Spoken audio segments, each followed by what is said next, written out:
Hello friends, welcome back to my channel. എല്ലാ കൂട്ടുകാർക്കും അയാൻസ് വേൾഡിലേക്ക് ഒരിക്കൽ കൂടി സ്വാഗതം.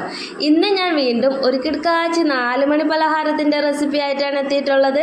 അതും റവ വെച്ചിട്ടുണ്ടാക്കാൻ പറ്റുന്നതാണ്. വളരെ എളുപ്പത്തിൽ ടേസ്റ്റി ആയിട്ട് ഉണ്ടാക്കാൻ പറ്റുന്ന ഒരു ഐറ്റമാണ്. എല്ലാവരും വീഡിയോ സ്കിപ്പ് ചെയ്യാതെ ഒന്ന് കാണണേ. നമ്മുടെ കൊച്ചു മക്കൾക്കൊക്കെ പുറത്തു പോയി ജങ്ക് ഫുഡ് എല്ലാം വാങ്ങി കൊടുക്കുന്നതിനേക്കാളും ഏറ്റവും ഹെൽത്തി ആയിട്ട് ഇതുപോലെ വീട്ടിൽ തന്നെ റെഡിയാക്കി കൊടുത്താൽ അതായിരിക്കും ഏറ്റവും നല്ലത്. കുറച്ച് സമയം ഒന്ന് ചിലവാക്കണമെന്ന് മാത്രമേ ഉള്ളൂ. എന്തായാലും ഒരുപാട് ഇൻഗ്രീഡിയൻസ് ഒന്നും വേണ്ട. റവ എല്ലാവരുടെയും വീട്ടിലുണ്ടായിരിക്കുമല്ലോ. ആ ഒരു ഐറ്റം വെച്ച് തന്നെ നമുക്ക് ഈ ഒരു റെസിപ്പി ഉണ്ടാക്കിയെടുക്കാവുന്നതാണ്. എന്തായാലും വീഡിയോ ഇഷ്ടമായാൽ ലൈക്ക് ചെയ്തിട്ട് കാണണേ. ഇനി നമുക്ക് നേരെ റെസിപ്പിയിലേക്ക് പോയാലോ. അതിന് വേണ്ടിയിട്ട് ആദ്യം ഒരു ബൗൾ എടുക്കാം. അതിലേക്ക് ഞാൻ 1 കപ്പ് അളവിൽ റവ എടുക്കുന്നുണ്ട്. നിങ്ങളുടെ ആവശ്യാനുസരണം എടുക്കാവുന്നതാണ്. ഞാൻ 1 കപ്പ് റവയാണ് എടുത്തിട്ടുള്ളത്. ഇനി ഇതിലേക്ക് ചേർക്കാനായിട്ട് പാല് വേണം. പാല് വെച്ചിട്ട് തന്നെ മിക്സ് ചെയ്യണം, അതാണ് ഏറ്റവും ടേസ്റ്റ്. 1 ഗ്ലാസ് പാലാണ് എടുത്തിട്ടുള്ളത്. ഇനി പഞ്ചസാര 1/2 കപ്പ് അളവിലാണ് എടുത്തിട്ടുള്ളത്. ഈ ഒരളവിൽ എടുക്കുമ്പോൾ പഞ്ചസാര കൂടിപ്പോവുകയില്ല, കുറഞ്ഞു പോവുകയില്ല, കറക്റ്റ് ഒരളവിൽ നിൽക്കും. ഇനി ഒരു പാൻ അടുപ്പത്ത് വെച്ചിട്ട് അതിലേക്ക് പാല് ചേർത്ത് കൊടുക്കാം. 1 ഗ്ലാസ് പാലിന് ഒരു 1/4 ഗ്ലാസ് അളവിൽ വെള്ളം കൂടി ചേർത്ത് വേണം എടുക്കാനായിട്ട്. ഇനി അതൊന്ന് ചെറുതായിട്ട് ചൂടായി വരുന്ന സമയത്ത് അതിലേക്ക് പഞ്ചസാര ഒന്ന് ചേർത്ത് കൊടുക്കണം. പഞ്ചസാര ചേർത്ത് നന്നായിട്ടൊന്ന് മെൽറ്റാക്കി എടുക്കണം. പിന്നെ നിങ്ങൾക്ക് മധുരം കൂടുതൽ വേണമെന്നുണ്ടെങ്കിൽ പഞ്ചസാരയുടെ അളവ് കൂട്ടാവുന്നതാണ്.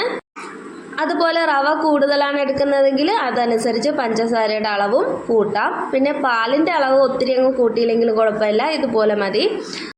പഞ്ചസാര ചേർത്ത ശേഷം ഇതുപോലെ ഒന്ന് നന്നായിട്ട് കൈവിടാതെ ഇളക്കി കൊടുക്കണം. പഞ്ചസാര എല്ലാം നന്നായിട്ട് മെൽറ്റായി ആ പാലിൽ ഫുള്ള് ചേർന്ന് വരണം.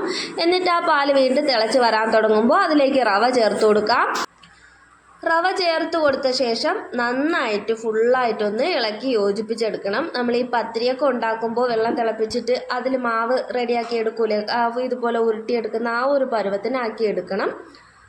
അതുപോലെ തന്നെ ഈ റവയും നന്നായിട്ട് ഇളക്കി യോജിപ്പിച്ചെടുക്കണം. ഇങ്ങനെ റെഡിയാക്കി എടുക്കുന്ന സമയത്ത് പെട്ടെന്ന് തന്നെ ആ പാലെല്ലാം റവയിൽ അബ്സോർവ് ആയിക്കോളും. നന്നായിട്ട് ആ ഒരു പാലെല്ലാം അതിൽ പിടിച്ച് നല്ല കട്ടിക്ക് വരുന്നത് വരെ റെഡിയാക്കി എടുക്കണം. പിന്നെ ഒരുപാട് മാവങ്ങ് ഡ്രൈ ആയി പോകരുത്. ഡ്രൈ ആയിപ്പോയാൽ അത് പൊരിച്ചെടുക്കുമ്പോൾ ഈ സ്നാക്ക് റെഡിയാക്കി എടുക്കുന്ന സമയത്ത് പൊട്ടിപ്പോവാൻ ചാൻസ് ഉണ്ട്. ആ ഒരു സ്റ്റേജും കൂടി നന്നായിട്ട് ശ്രദ്ധിച്ചോളണം.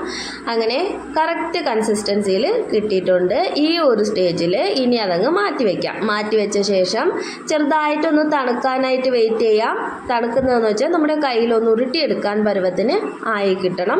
കയ്യിൽ വെച്ച് ഉരുട്ടിയെടുക്കുമ്പോൾ ഒരുപാട് ചൂടൊന്നും അടിക്കാത്ത രീതിയിൽ റെഡിയാക്കി എടുക്കാം. പിന്നെ ഫുള്ളായിട്ട് അങ്ങ് തണുക്കാനായിട്ട് വെയിറ്റ് ചെയ്യേണ്ട. ഞാൻ എടുക്കുമ്പോൾ ചെറിയൊരു ചൂടുണ്ടായിരുന്നു. ആ ചെറിയ ചൂടോടെ തന്നെയാണ് ഞാൻ ഉരുട്ടിയെടുത്തത്.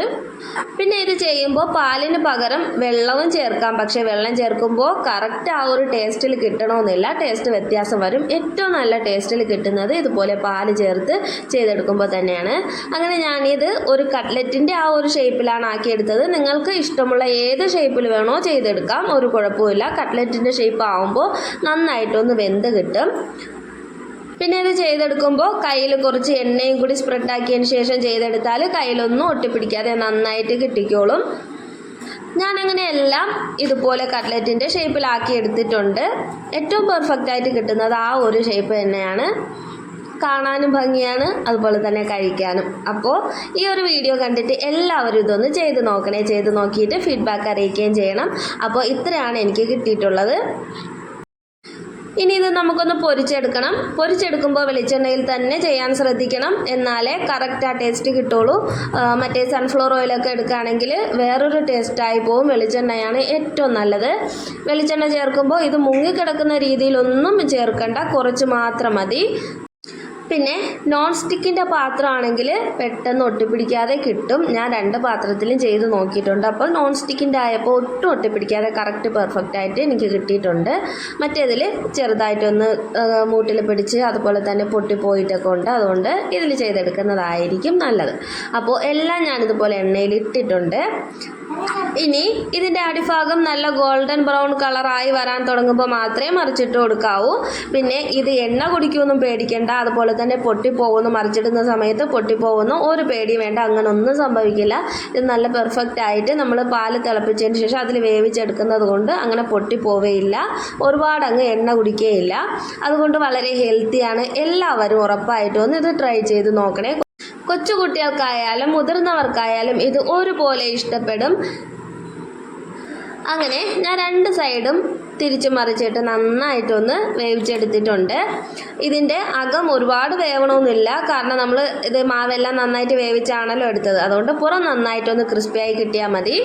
പിന്നെ മീഡിയം ഫ്ലെയിമിൽ വെച്ചിട്ട് വേണം ചെയ്യാൻ, മീഡിയം ടു ഹൈ ആ ഒരു രീതിയിൽ വേണം ചെയ്തെടുക്കാനായിട്ട്. ലോ ഫ്ലെയിമിൽ വെക്കേണ്ട ആവശ്യമില്ല.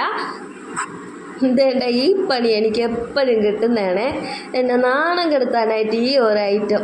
ഞാൻ വീഡിയോ എടുക്കാൻ തുടങ്ങിയെന്നറിഞ്ഞാൽ സ്പൂണും പാത്രവും എല്ലാം ഇതുപോലെ എനിക്ക് പണി തന്നുകൊണ്ടിരിക്കും. ഒരു കാരണവശാലും അതിൽ കയറാൻ പാടായിരുന്നു. പിന്നെ ലാസ്റ്റ് ഞാൻ സ്പൂൺ വെച്ച് തന്നെ എടുത്തിട്ടു. ഈ സാധനം പോയി മേടിച്ച സമയത്ത് വല്ല സ്പൂണോ തവിയോ മേടിച്ചിരുന്നെങ്കിൽ എന്ത് ഉപകാരമായേനെ. പിന്നെ നിങ്ങളെ കാണിക്കാൻ വേണ്ടിയിട്ട് സ്പൂൺ വെച്ച് ഞാൻ മാറ്റി വെച്ച ശേഷം ഇത് വെച്ച് വീണ്ടും ഞാൻ ഇതുപോലെ എടുത്തങ്ങ് വെക്കുകയാണ്. അതാകുമ്പോൾ കാണുമ്പോൾ ഒരു ഭംഗിയല്ലേ.